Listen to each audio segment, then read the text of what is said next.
Então vamos lá. Eu acho que agora vai, porque eu acabei clicando aqui no lugar indevido.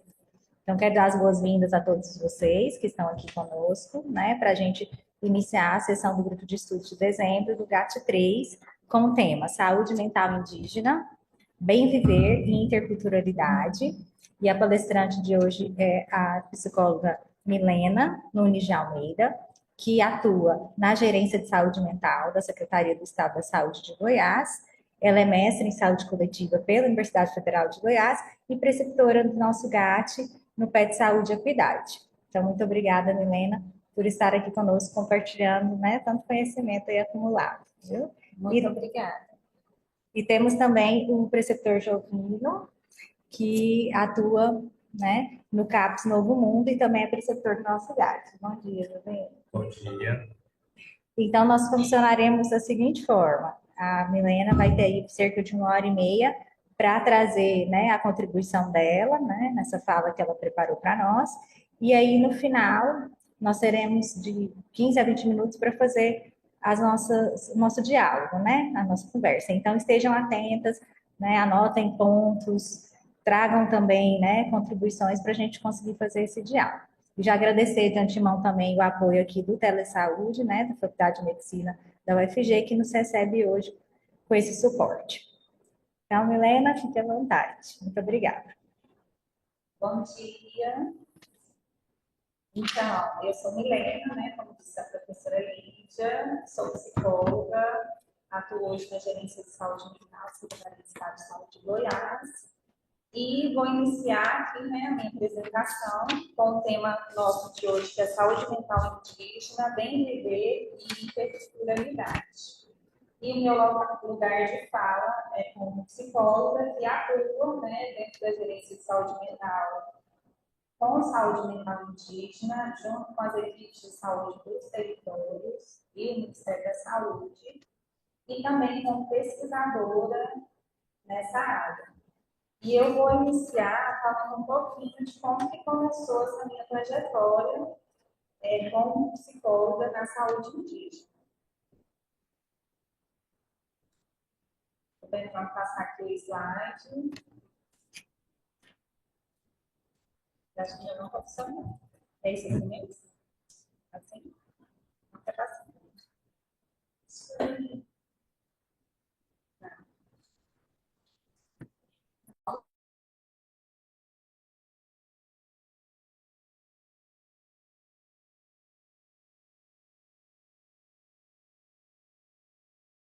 Problemas técnicos.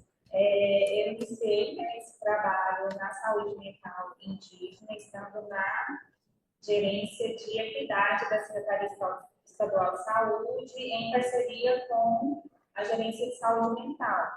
Então, Goiânia, a cidade de Goiânia, ela é referência em média e alta complexidade para as pessoas indígenas da região do Liceu Araguaia. Aqui em Goiânia existe uma casa de saúde do índio, que funciona hoje ali próximo à Escola de Saúde Pública, ao antigo Hospital de Medicina Alternativa, hoje PREMIC. Então, naquela região, funciona hoje a Casa de Saúde indígena. E os indígenas, eles vêm do seu território para a nossa cidade para acessar os serviços de saúde. E os serviços de saúde mental de Goiânia, hoje também são referência para esse cuidado nessa área, tanto na área de transtornos mentais e transtornos decorrentes do uso de álcool e outras drogas.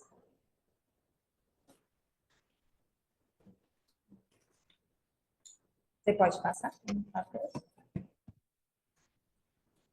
E aí eu trago algumas fotos, né, de alguns momentos em que nós estivemos, né? Assim, essa primeira foto é uma ação de saúde relacionada ao Setembro Amarelo, dentro da Casa de Saúde do Índio, aqui em Goiânia. Outra foto é uma discussão, né, junto com pessoas do movimento indígena na Faculdade de Medicina, aqui da UFG, Estamos também no território. Essa terceira foto é em Aruanã. Hoje, aqui no estado de Goiás, nós temos território indígena no município de Aruanã. Nós temos duas aldeias indígenas da etnia Carajá, que ficam dentro da cidade. Então, a Secretaria de Estado de Saúde, junto com as equipes, né, da saúde indígena, fazem essa parceria para implementar essas ações de saúde no território e auxiliando o município também, que é corresponsável nessa assistência em saúde. Aqui embaixo, junto aos movimentos indígenas, então hoje nós podemos acompanhar, né, nas mídias, quanto o movimento indígena ele avançou no sentido de reivindicação de direitos. Nós temos legislações, temos na própria Constituição Federal, que garante o direito à saúde, o direito ao território, o direito à educação diferenciada. Porém, como em outras políticas, a efetivação dessas ações, ela acontece a partir da luta dos povos, dessa reivindicação de ir para as ruas, de mostrar realmente o que tem acontecido. Minha participação também é por meio de ONGs, né, de ações de saúde no território. Então, essa foto do meio aí abaixo é na ONG Amazonas Visão, que nós tivemos em vários momentos no território indígena Carajá, junto com outros profissionais, junto com os profissionais de área, lideranças, né, e cuidadores tradicionais, em ações de saúde no território. Pode passar, por favor. E eu vou iniciar também fazendo uma contextualização acerca dos povos indígenas no Brasil. Então, muitas vezes, quando a gente fala, né, e a gente às vezes ainda utiliza o termo índio, que hoje é considerado um tema pejorativo e preconceituoso, nós temos 305 etnias indígenas. Então, o termo correto hoje é povos originários ou povos indígenas. 305 povos diferentes e 274 línguas. Então, cada povo indígena, ele tem a sua cultura e a sua língua. Então, a gente não tem como generalizar. Então, quando falamos de pessoas indígenas, existem territórios, culturas, hábitos, cuidados em saúde diferenciados em cada comunidade. E hoje também existe um subsistema, né, que já, na verdade, ele já existe desde 2002, a partir da portaria do Ministério, que institui a Política Nacional de Saúde Indígena, que é a PNASP, e é um subsistema dentro do SUS, que garante a assistência para as pessoas dentro do território. A maioria dos territórios, eles são distantes, né, da cidade. Então, dentro dos territórios, tem as unidades de saúde, tem as equipes de saúde indígena, que atuam também dentro do território.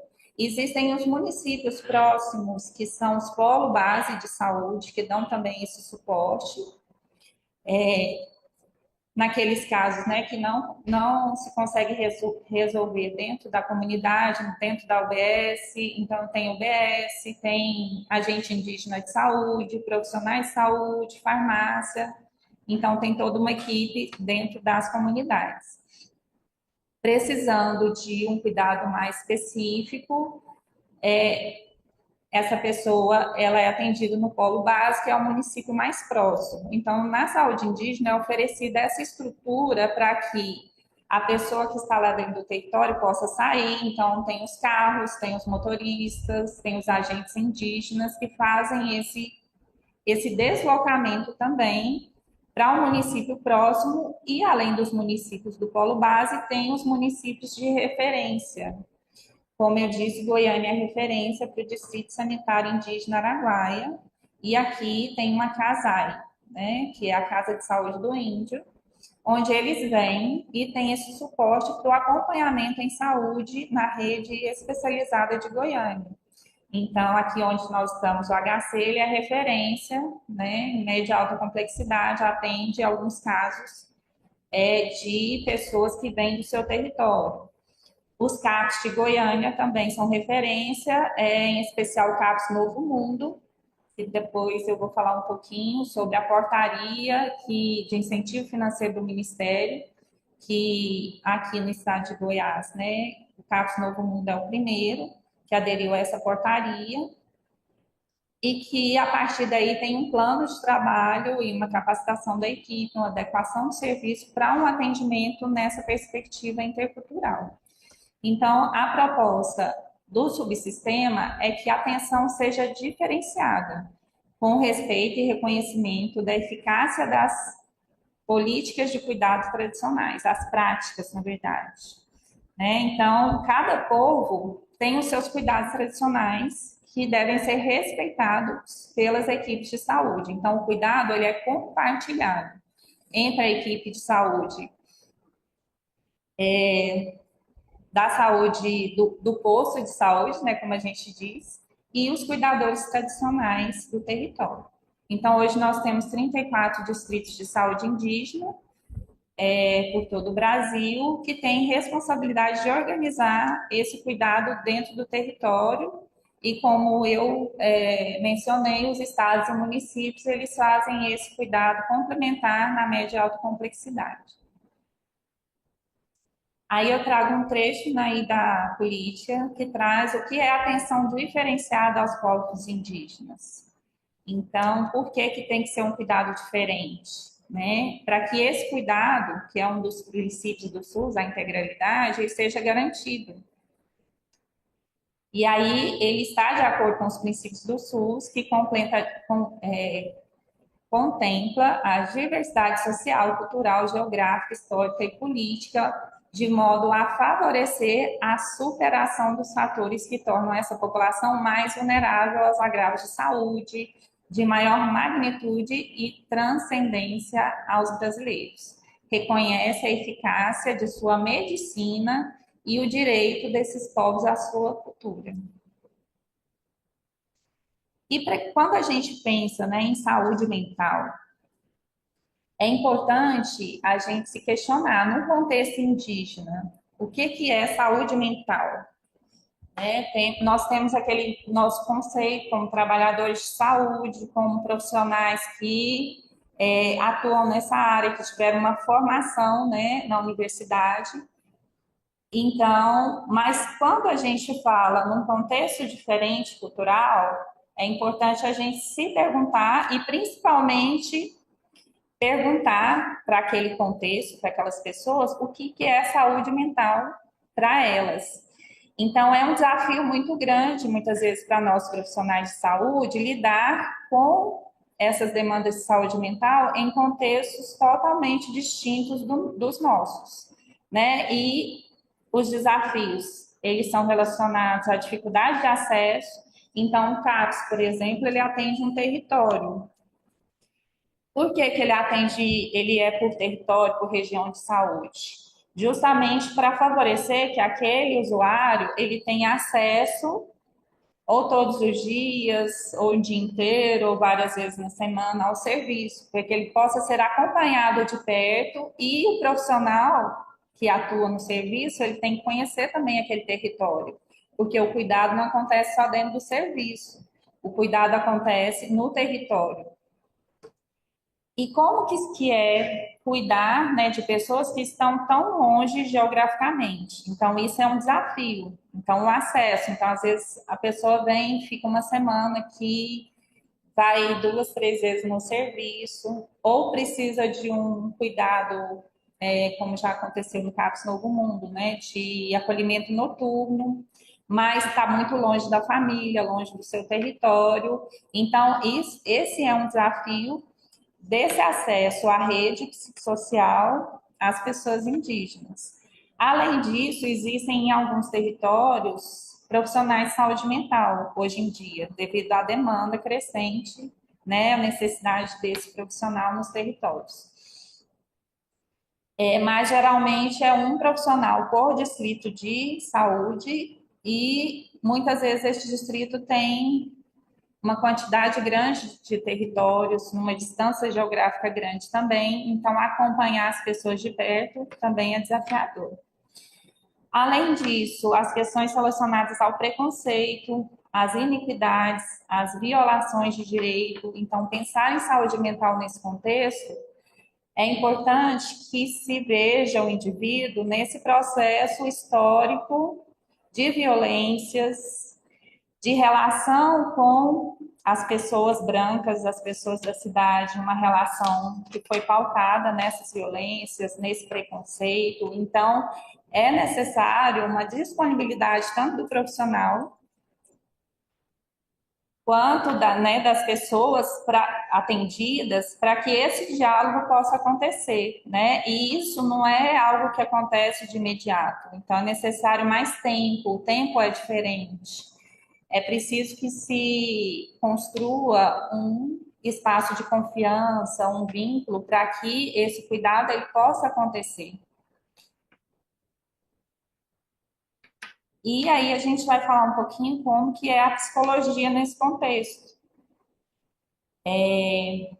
Que é, né, como eu disse, uma desconstrução primeiro de um modelo, né, que eu trouxe aqui como referência as referências técnicas para atenção às pessoas indígenas do Conselho Federal de Psicologia. Então, é uma publicação do Conselho que foi construída em conjunto com psicólogos indígenas, né, com lideranças, com cuidadores, que trazem essa necessidade de desconstrução de um modelo eurocêntrico que a gente traz nas nossas formações. Então, para se atuar nesse conceito, é importante que o profissional ele possa se abrir para outros mundos possíveis, outras possibilidades. A gente fala das cosmologias indígenas. Então, no contexto indígena, a relação com o universo, como foi criado esse mundo, como que ele se relaciona com a natureza, com os outros seres, é diferente da nossa, da que eu aprendi, por exemplo. Então, não tem como a gente pegar as questões culturais e encaixar dentro de um diagnóstico, de um CID, por exemplo. Então, esse é um desafio grande para o profissional, né? Então, essa conexão com o mundo espiritual, com outros seres, né? Essa abertura, essa não separação que nós acabamos perdendo, né? Que também é algo do ser humano, mas que a gente acaba patologizando isso.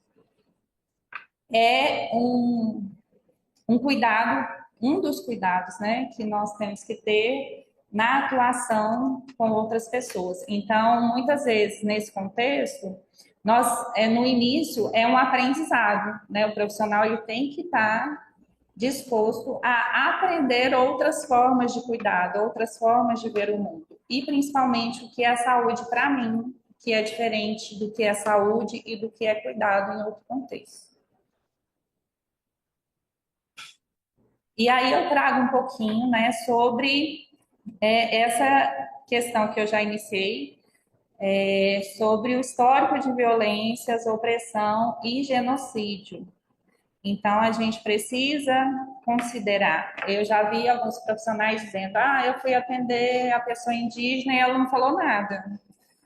Né? Ela não falou nada comigo. Então, muito isso de construir um vínculo, de ouvir, de falar também, né? Então, eu lembro que nos meus atendimentos, quando eu iniciei a atender pessoas indígenas, a gente ficava, às vezes, muitas sessões eu falando, né? Então, eu me apresentando, quem eu sou, o que eu estou fazendo, o que é aquele lugar, né? O que é o CAPS, o que a gente faz, qual que é a proposta da pessoa estar ali, porque muitas vezes é o primeiro contato que essa pessoa tem com o serviço de saúde mental, com o psicólogo. Então, ela não entende direito o motivo ou o propósito e também a questão da confiança. Como que eu vou falar de mim, do que eu estou sentindo, para alguém que não é da minha cultura, que não é da minha comunidade, que eu não conheço. Então, essa construção do vínculo é a primeira coisa que acontece nessa relação. E justamente por essas questões, né, as pessoas indígenas passaram por um genocídio, que significa o assassinato mesmo, né, das pessoas, do seu corpo. Então, várias pessoas foram mortas e estão até hoje, né, nós vimos recentemente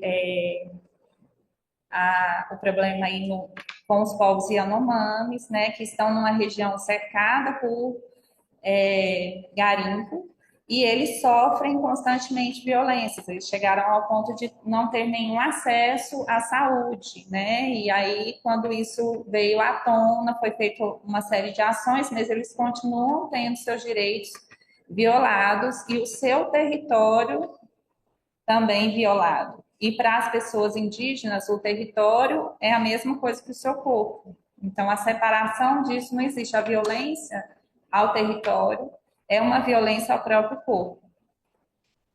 E o etnocídio, que mata o espírito. O etnocídio é a morte da cultura. Então, é a negação da cultura, a negação de um saber ancestral. E nós falamos hoje também do epistemicídio, que é um outro cuidado que nós precisamos ter nesse contexto indígena. O epistemicídio é a imposição de um saber como sendo mais importante ou mais efetivo do que o outro.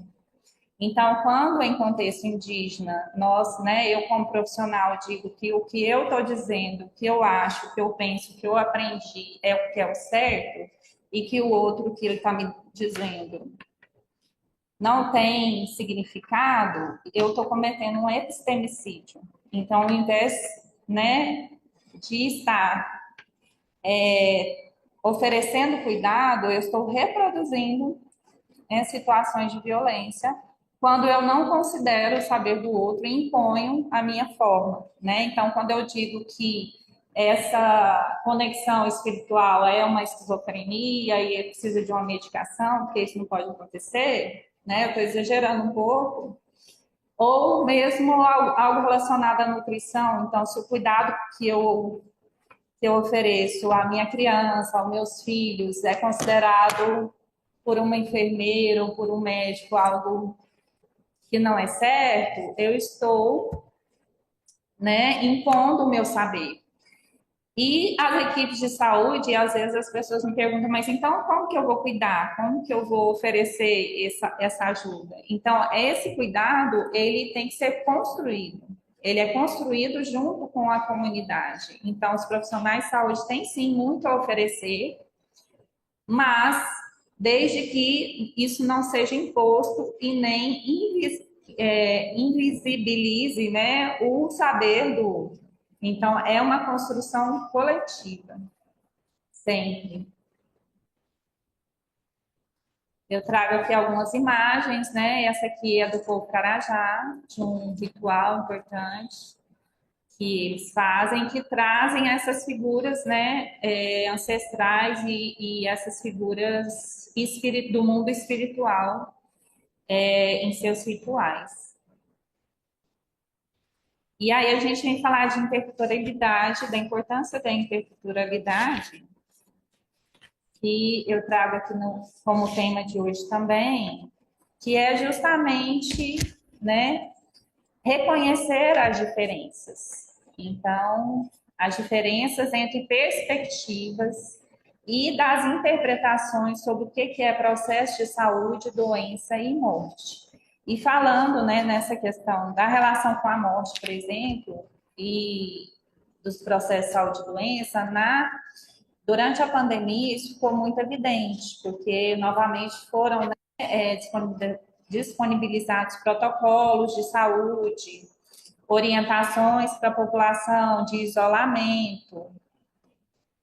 Então, dentro de casa, a pessoa com Covid tinha que estar dentro do seu quarto, mas a pessoa tinha que ter uma casa que tem quarto, né? E ficar lá isolada, e usar máscara, e lavar as mãos, se lavar tudo. E dentro de um contexto indígena, onde uma casa, aí também não podia comer junto, né? Misturar talher, copo. E aí, dentro de um território que tem uma oca grande, como lá no Xingu, que tem 3, 4 famílias que moram ali no mesmo lugar, que não tem divisão de quarto. Então, isso também foi um desafio, onde não chegaram as EPIs, não chegaram as máscaras, demoraram a chegar, né, os insumos e também a vacina. Então, quando se pensa em saúde, na maioria das vezes não se pensa nas especificidades dos povos, né? Isso chega muito depois que essa situação ela é evidenciada. E também a relação com a morte. Então, para a gente, o que aconteceu que também era muito difícil, foi muito difícil, não podia ter velório das pessoas. Então, a pessoa estava no hospital, né? Se ela viesse a óbito, ela ia direto, né? Não tinha essa despedida, não tinha esse velório. E para os povos indígenas, em muitas culturas, existem os rituais fúnebres que precisam ser feitos e respeitados. Então, isso foi uma outra questão, né? Porque as pessoas, elas passam por esse ritual, por um preparo, elas são enterradas, né, dentro do território. Então, tudo isso gerou uma série, então não foi se pensado, né, nessas questões específicas. Então, aconteceu de muitas pessoas se contaminarem e também virem a óbito. É devido à falta dessa, e muitas vezes para a pessoa indígena é melhor que a comunidade inteira pegue Covid do que essa pessoa sair, ir para um hospital ou sair de lá e ir direto para um cemitério que ninguém sabe nem onde que é. Então, considerar isso para nós também é um desafio, né? Então, como lidar com essas questões? O sofrimento também ele é vivido de acordo com uma série de significados diferentes dos nossos. Então, eu lembro que eu tive no Amapá e lá geralmente também nas culturas, a família, muitos filhos é a maior riqueza das comunidades, né? Enquanto que nós estamos reduzindo cada vez mais o número de filhos, né? Um já é mais do que suficiente e tem muitas pessoas que optam por não ter filhos e está tudo bem. E num contexto indígena, uma mulher que não pode ter filho é um motivo de grande sofrimento, de uma depressão e até um suicídio. Então, questões relacionadas a casamento, a relações de gênero, né? O que para nós muitas vezes é machismo, num contexto indígena, os papéis, né, do homem e da mulher, eles são geralmente muito bem definidos, né? Então, isso para nós, às vezes, também nós precisamos sair desse lugar, do que a gente vive, do que a gente acredita, para entender aquele contexto, né? E acolher esse sofrimento, que eu posso pensar assim, nossa, que besteira, né? A pessoa vai morrer por causa disso. E eu já ouvi muito isso, a pessoa cometeu suicídio porque não deram o que ela queria. Mas não se considera todo um contexto de violências que essa pessoa vem vivendo, né, de preconceitos, e que isso é apenas uma pontinha ali, né? A gota d'água que a gente fala. Então, às vezes a gente minimiza o sofrimento do outro pensando a partir da nossa perspectiva. Então, pensar em contextos interculturais é pensar, né, em acolher a diferença, em respeitar a diferença, sair do meu lugar e entender o lugar do outro. Pode passar. E como que eu trago aqui algumas ferramentas, né, para que esse diálogo seja possível? Então, a primeira coisa é o reconhecimento que existe uma diferença. Então, não dá para eu lidar com as questões pensando como se eu estivesse aqui, né, em Goiânia, atendendo, né, pessoas brancas, né? reconhecer as práticas de cuidados tradicionais. Então, existem os cuidados tradicionais, as formas que eu já cuido daquilo, daquela questão. Se a pessoa ela busca um cuidado de um profissional de saúde, é porque ela quer também conhecer outras perspectivas. Mas ela, além de procurar o profissional de saúde, ela utiliza-se também de cuidados e cuidadores tradicionais.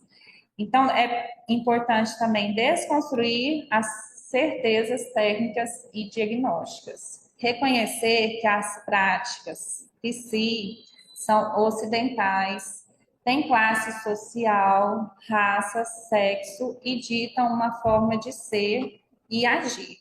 Então, sair, né, desse lugar, desse pensar, desse saber psicológico de consultório, inacessível, e a questão da alteridade, né? Que é se recusar em projetar no outro a minha própria imagem, aquilo que eu acredito. Vivenciar essa diferença e o diferente que nos transforma e nos produz outro. Então, a relação dialógica significa dialogar a partir das diferenças e, a partir daí, criar outras possibilidades de protagonismo e construção de projetos em coautoria, né? Como eu disse, todas as ações, elas são feitas em conjunto. É uma discussão, é um diálogo e uma construção de uma ação, de uma perspectiva de cuidado, né? E a construção também de redes de sustentação e pertencimento. Então, eu vou mostrar algumas experiências que já acontecem, né, em alguns locais do Brasil, de oficinas, de possibilidades. E eu trago essa frase aí do Jacques Derrida, que tomar a alteridade como primeiro significa fazer a identidade um efeito produzido num jogo de diferenças. E agora eu vou falar um pouquinho sobre a epidemiologia em povos indígenas, começando, né, sobre a questão do suicídio. Então, hoje o suicídio é uma das principais desafios, né, no contexto indígena. E eu trago aqui um pouco dessa epidemiologia no Brasil, onde a mortalidade por suicídio é de 6 pessoas para cada 100 mil habitantes. Esse é um dado de 2011 a 2017.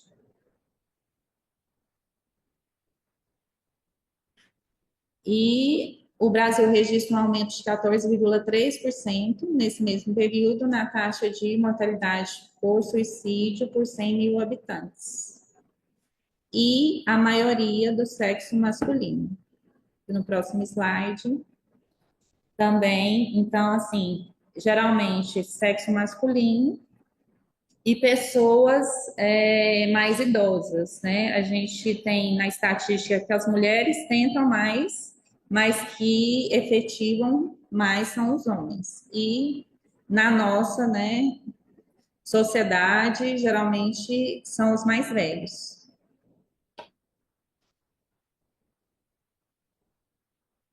E a gente tem, né, uma taxa de mortalidade por suicídio muito maior nas populações indígenas, como mostra aí esse gráfico de 23,6% na população indígena, 8,3% na população negra e 15,7% na...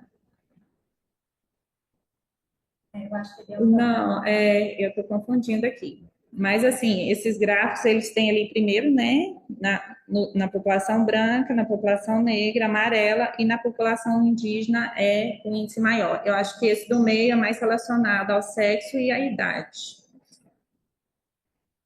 E a incidência maior entre as pessoas indígenas é na faixa etária de 10 a 19 anos, diferente, né, da população branca, negra e amarela, que a prevalência é em homens, né, nessa idade mais avançada.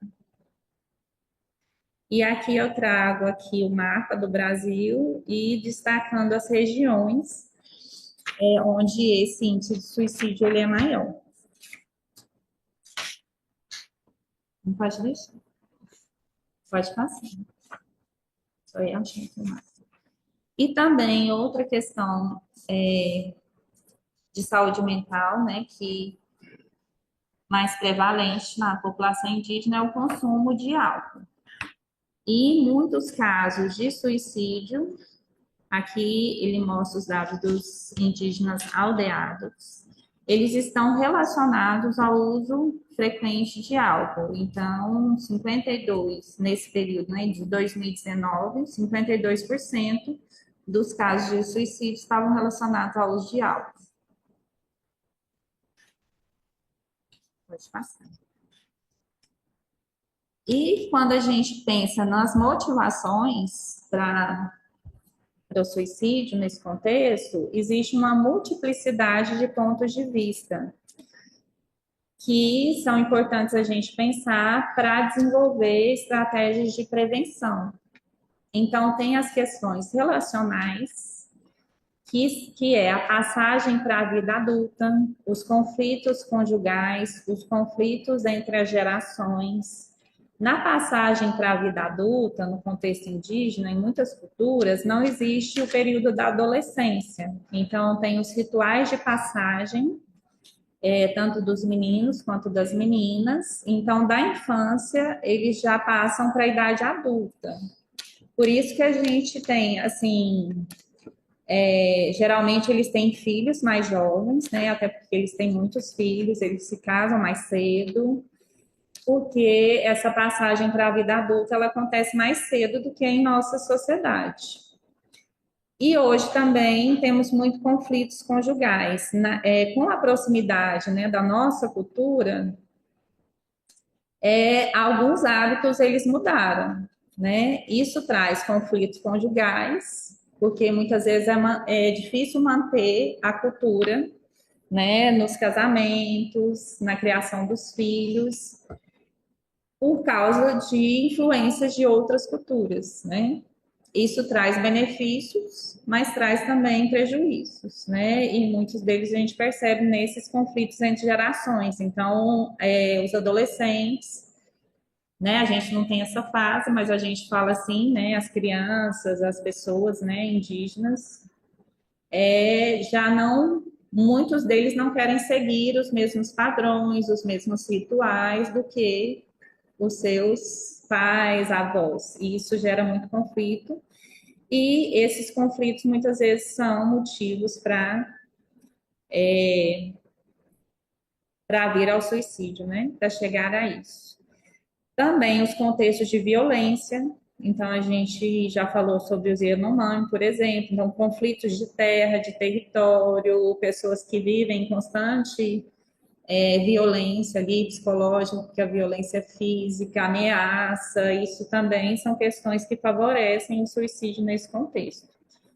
Esse envolvimento com a sociedade envolvente, então o uso abusivo de drogas tem muito a ver com esse envolvimento também com a sociedade, porque muitas culturas têm as suas bebidas alcoólicas produzidas ali nas suas comunidades, utilizadas para os seus rituais, e às vezes quando a pessoa está em outro contexto, na cidade, a lógica do uso da bebida é diferente. E é um uso que causa muitas vezes essa dependência diferente do uso dentro do território e do uso ritual. Dificuldade dessa inserção socioeconômica e a discriminação. Então, nós temos hoje vários, né, muitos indígenas que vêm para a cidade, que vêm para a universidade, e muitas vezes é desafiador essa mudança de contexto, onde no território é tudo coletivo, né? Se pensa de forma coletiva, e aqui na cidade é muito individualizada, é muito competitiva e muitas vezes discriminatória. Então, isso também traz sofrimento mental, podendo chegar ao suicídio. E temos também as perspectivas indígenas relacionadas ao feitiço, à memória do morto e ao espírito da floresta. Espíritos da floresta que tem a ver com as cosmologias indígenas. Então, tem estudos de antropólogos, de profissionais de saúde, que questionam, inclusive, o uso desse termo suicídio no contexto indígena. Por quê? Para nós, o suicídio, de acordo com a Organização Mundial de Saúde, está relacionado a um ato intencional. Então, a pessoa tem a intenção de tirar a própria vida. E, em alguns contextos, isso acontece por influências espirituais. Então, por meio de um feitiço, eu tenho um artigo que eu vou trazer logo mais, que eu trago os relatos de experiências dos casos atendidos no CAPS Novo Mundo. E a maioria deles relatam essa não intencionalidade e essa interferência ou motivação espiritual ou por feitiço para que essa tentativa acontecesse. Então, pensar em ato intencional nessa perspectiva não cabe, né? Então, seria um homicídio causado por influências externas, de acordo com as perspectivas indígenas, e que quando a gente vai lidar com essas questões, nós precisamos entender e respeitar essa perspectiva trazida. E aí eu trago algumas estratégias de prevenção ao suicídio nesse contexto. Então, aqui, né, eu trago o Guia Rápido de Avaliação do Risco de Suicídio e Sua Prevenção, que é uma publicação da Prefeitura do Rio de Janeiro, que traz vários estudos internacionais relacionando a atenção primária, que evidenciam que 2/3 dos que cometem suicídio comunicaram claramente essa intenção aos parentes próximos e amigos na semana anterior. 45% dos que morreram por suicídio foram atendidos por profissionais da APS no mês anterior de sua morte. Desses, 19% se consultaram com um profissional de saúde mental. No ano anterior ao suicídio, 77% das pessoas foram atendidas em serviço de atenção primária, enquanto 32% delas foram atendidas em serviço de saúde mental. E esses dados indicam o quanto são importantes ações de prevenção ao suicídio no âmbito da atenção primária à saúde, que a gente fala que é a porta de entrada do SUS, né? Então, isso nos traz essa necessidade desse olhar mais, e aí a gente traz dados da atenção primária, porque a atenção primária também acontece dentro dos territórios indígenas.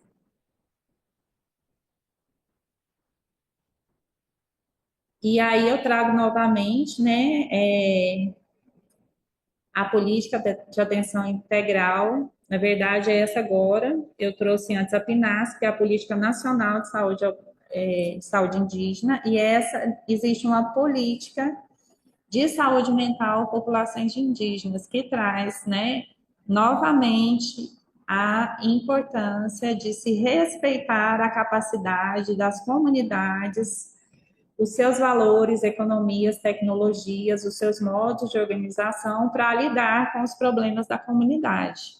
Então, muitas vezes, como que acontece o apoio às comunidades em que está acontecendo muitos problemas de alcoolismo ou de suicídio?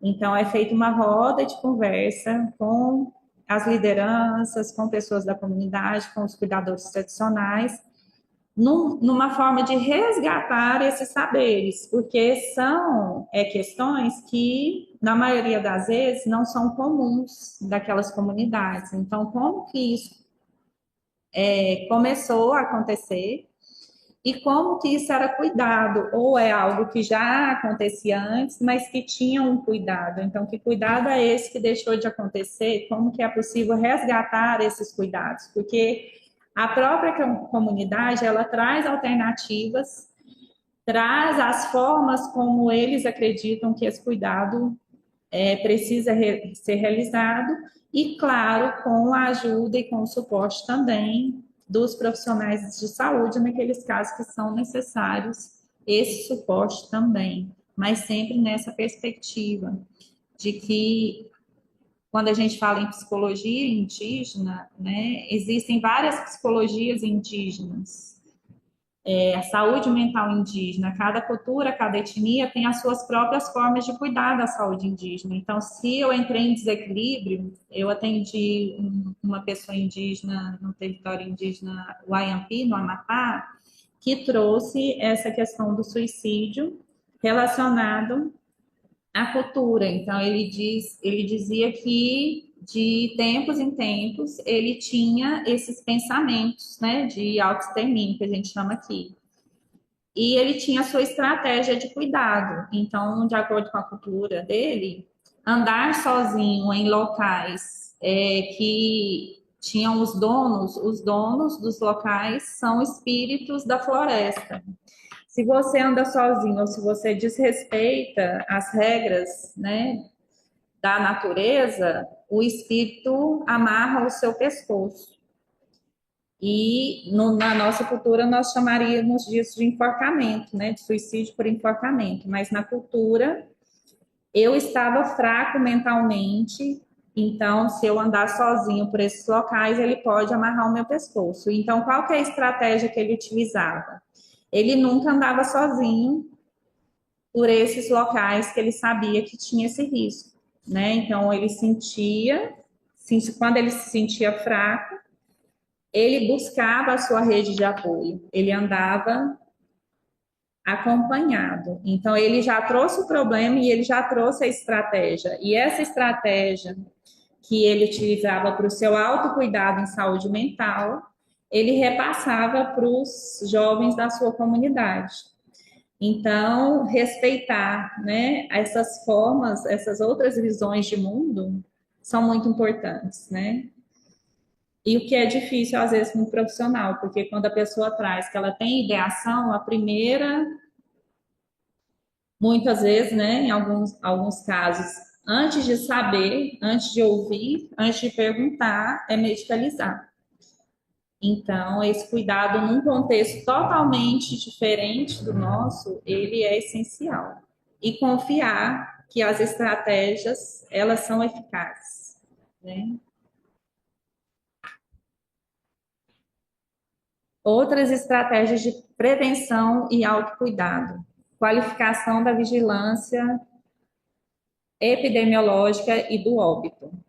E a construção de linhas de cuidado com ações de vigilância e acolhimento às pessoas e famílias enlutadas. Isso quer dizer o quê? Identificar as pessoas com risco de ideação e identificar os pontos de apoio dentro da comunidade. Então, nós sabemos que aquelas famílias, então, isso foi feito no Diceu Araguaia, pelo psicólogo de lá, que era responsável técnico Wesley, o mapeamento de todas as comunidades. A gente sabe que famílias onde uma pessoa cometeu suicídio, o risco de outros casos é maior. Então, ele fez dentro das comunidades esse mapeamento. Pessoas, né, famílias onde tem pessoa que tem alguma pessoa com transtorno mental, ou com uso abusivo de álcool e outras drogas. Então, ele fez esse mapeamento dentro de toda a comunidade para que esse acompanhamento a essas famílias fosse mais efetivo, né? E acolher, né, essas demandas, ter essa proximidade maior dessas pessoas que perderam, né, alguém da família por suicídio. E, além disso, ter os pontos de apoio dentro da comunidade. Então, assim, as pessoas que eu atendia, por exemplo, aqui no CAPS, que a gente falou dessa distância, a pessoa às vezes vinha uma vez por mês. Eu tentava identificar junto com ela pessoas que serviam como rede de apoio nos momentos de crise. Então, muitas vezes não é alguém da família, pode ser um professor, alguém da escola, ou um amigo, né? Que eu sinto confiança para dizer o que eu sinto naquele momento. Às vezes, dentro da própria família, não existe esse lugar de falar do sofrimento. Em algumas culturas, esse lugar de fala do sofrimento também não existe.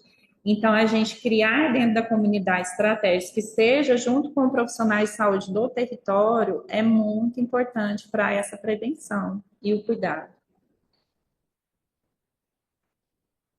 E aí o Ministério da Saúde, né, tem algumas publicações para auxiliar os profissionais que atuam diretamente com as comunidades indígenas. Uma delas é essa estratégia de prevenção ao suicídio em povos indígenas, que tem disponível em PDF, que vocês podem estar acessando também.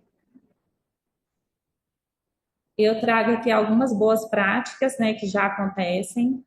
Então, o acompanhamento psicossocial.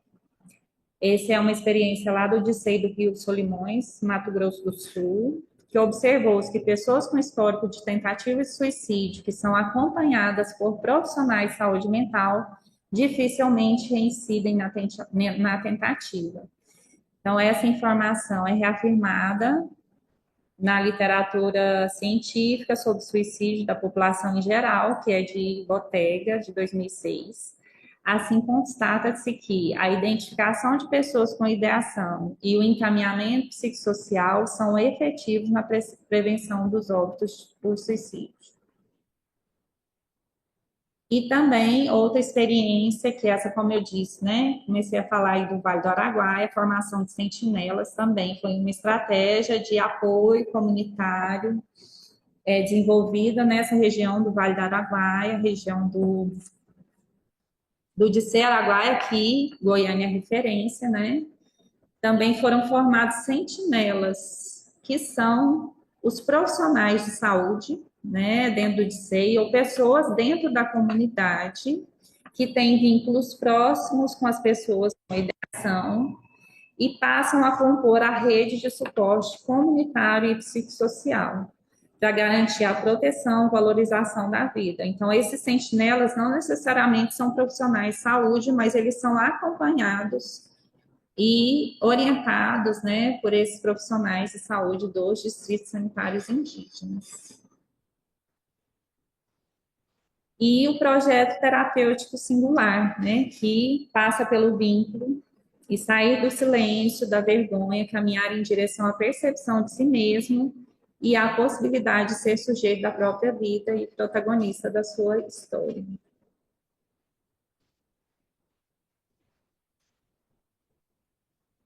Eu acho que pode passar essa. Não sei como é que está meu tempo, professora.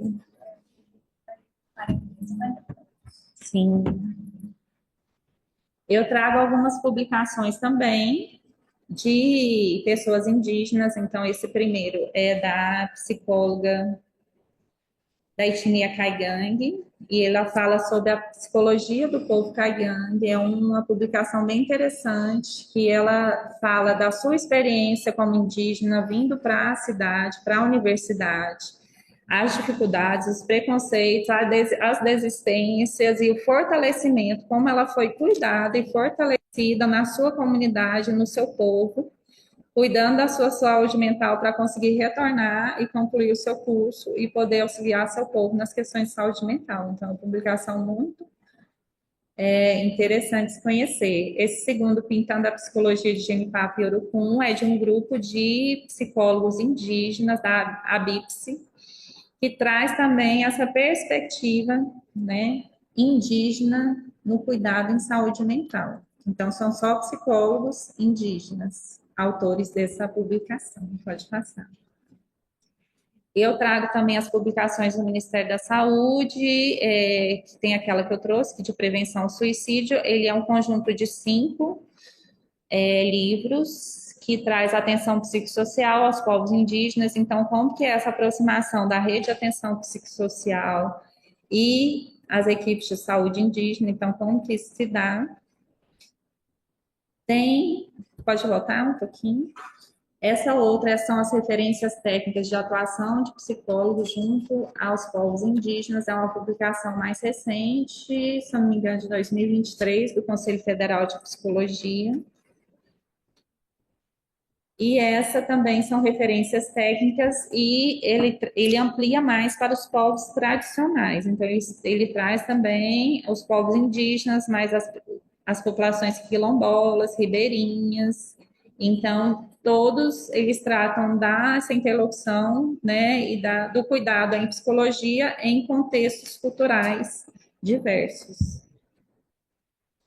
E também, essas são duas publicações, né? Nós temos poucas publicações ainda sobre o suicídio nesse contexto. Então, o meu mestrado na área de saúde coletiva aqui na UFG foi, foi com o tema Ações de Cuidado e Prevenção ao Suicídio em Indígenas, que foi realizada a pesquisa com os pessoas, né, do Vale do Araguaia atendidos no CAPS Novo Mundo, e foi feita uma escuta tanto das pessoas atendidas, das famílias, dos profissionais de saúde do Distrito de Saúde Indígena, da Casa do Índio e do CAPS, que fizeram esse atendimento. Então, traz várias perspectivas de cuidado e de como que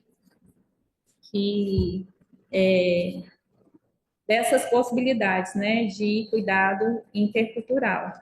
Então, esse primeiro é uma publicação na revista Springer Nature, em 2023, ano passado. São desafios e preocupações na assistência aos indígenas com tentativas de suicídio. Ele foi feito em parceria com a minha orientadora aqui, da saúde coletiva, a professora Camila Cardoso Cacheta, a professora Natália Silva, e outros pesquisadores da USP, né, como o meu orientador, o Danilo Silva Guimarães, e a Nandita, que é uma pesquisadora da Índia, que trabalha com saúde mental em povos indígenas lá na Índia. Então, povos indígenas também existem em todo o Brasil. E o segundo, eu trago um relato de experiência sobre os atendimentos com tentativa de suicídio que eu realizei no CAPS Novo Mundo. É uma publicação de 2020 e foi publicada na revista Nufem, também em parceria com os professores da UFG, Camila Cacheta e Natália Silva.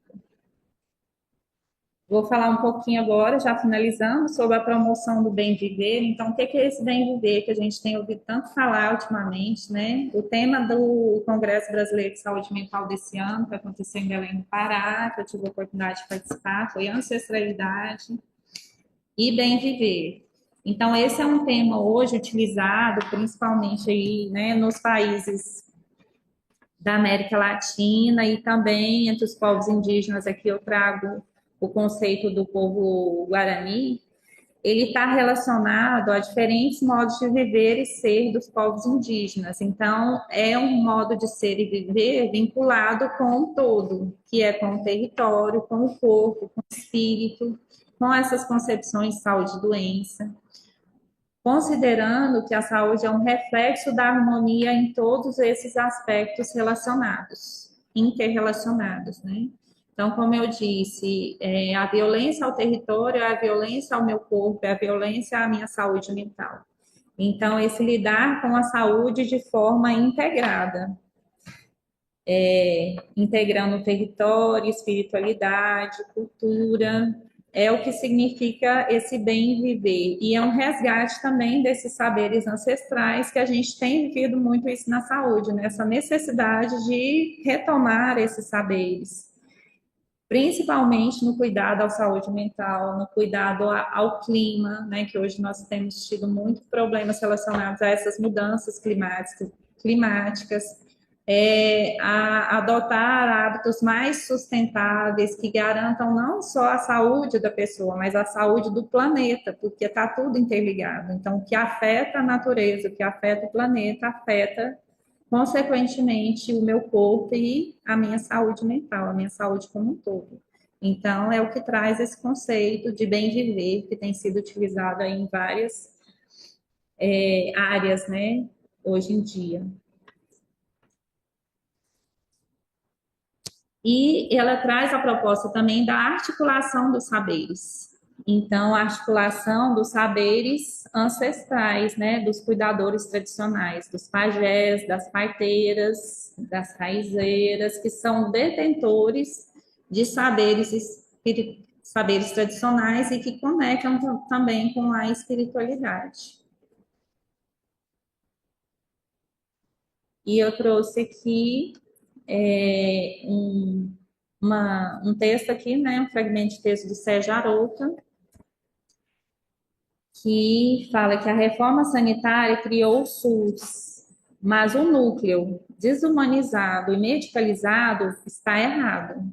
temos que entrar no coração desse modelo e mudar. Qual é o fundamento?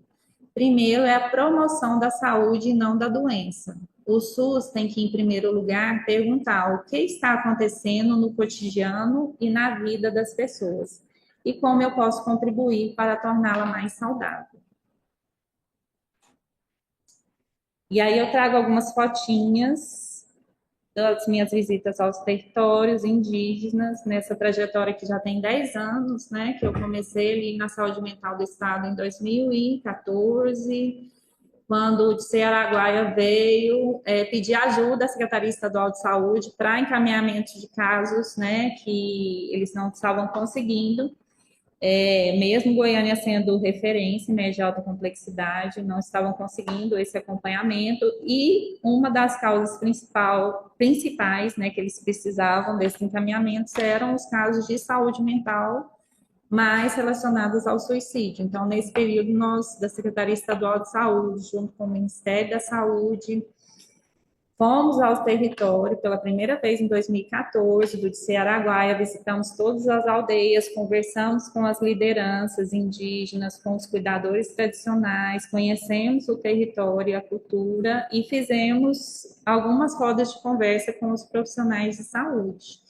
Então, foi quando eu iniciei, né, nessa trajetória aí e que eu estou até hoje. Esse é um ritual Retotocan, que é a passagem dos meninos para a vida adulta. Então, esses três são meninos que estão indo, né, depois desse ritual, são considerados na cultura pessoas adultas. Então, é um ritual um dos mais importantes na cultura Carajá. Aqui é a ONG Amazonas Visão, que a gente teve aí o suporte da FAB para estar indo no território indígena do Vale do Araguaia com vários profissionais de saúde para atendimentos, né? Então, eu fui como psicóloga, então tinham médicos, dentistas, profissionais de várias áreas para dar esse suporte. Pode passar.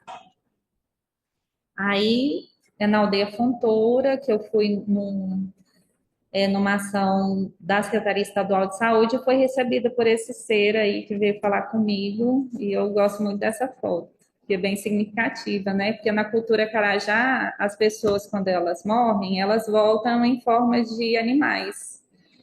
E as famílias, elas alimentam, né? Elas precisam alimentar os pássaros, os animais que eles... Os animais, muitos deles são pessoas, né? E a gente consegue identificar, como eles dizem, pelo comportamento diferente. E, assim, esse ser, né, que ele veio me receber. Então, para mim, isso foi... É uma foto bem marcante, que traz realmente, né,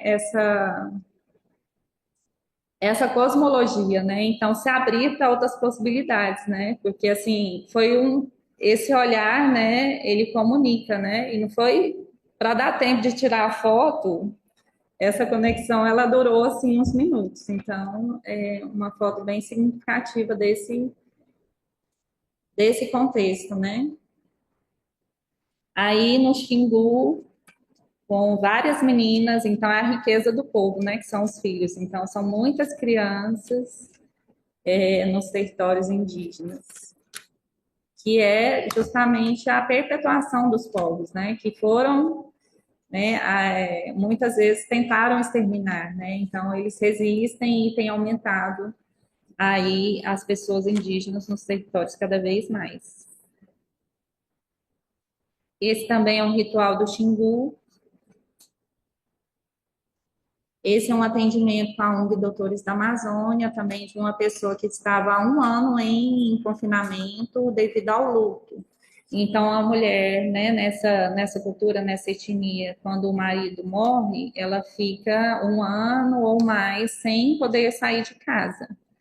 E aí ela tinha uma série de questões emocionais, né, que a gente percebia, porque o luto também, ele, depois de um ritual, depois que a pessoa morre, não pode mais falar no nome da pessoa, não mencionar, mas a gente percebe as mulheres com vários sintomas, né, psicossomáticos, de dores crônicas, e aí, individualmente, em um local protegido, elas falam da dor. Mas quando a gente busca uma rede de apoio, a fala é que essa dor ela não pode ser comunicada. Então, o quanto é importante o profissional de saúde mental, o quanto é importante uma relação de confiança em um lugar protegido para que essa fala e esse sofrimento ele possa ser manifestado. Aqui com a equipe, Doutores da Amazônia e no Rio Xingu. E aqui com uma família da etnia Wayampi, no território indígena do Amapá, que eu tive a oportunidade de conhecer no ano passado. E finalizo aqui a minha fala. Agradeço a oportunidade. Se tiver alguma pergunta, estou à disposição.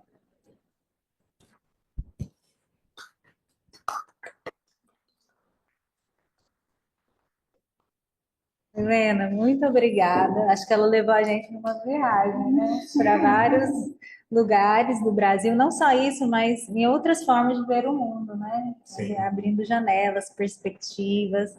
Então, assim, deixa a gente encantado mesmo, né? Tá com vontade de ir junto, De estar né? lá. É muito aprendizado, né? Muita riqueza, né? Dentro do nosso país, né? Que precisa ser valorizado, né? Porque muitas vezes a gente vê uma predominância de um sentido mais produtivista, né? Na cidade, que valoriza o adulto, em idade comunicativa, e de repente a gente vê uma valorização de outras fases da vida, né? É muito interessante mesmo. Eu anotei assim alguns pontos, né, que me chamaram a atenção, mas a professora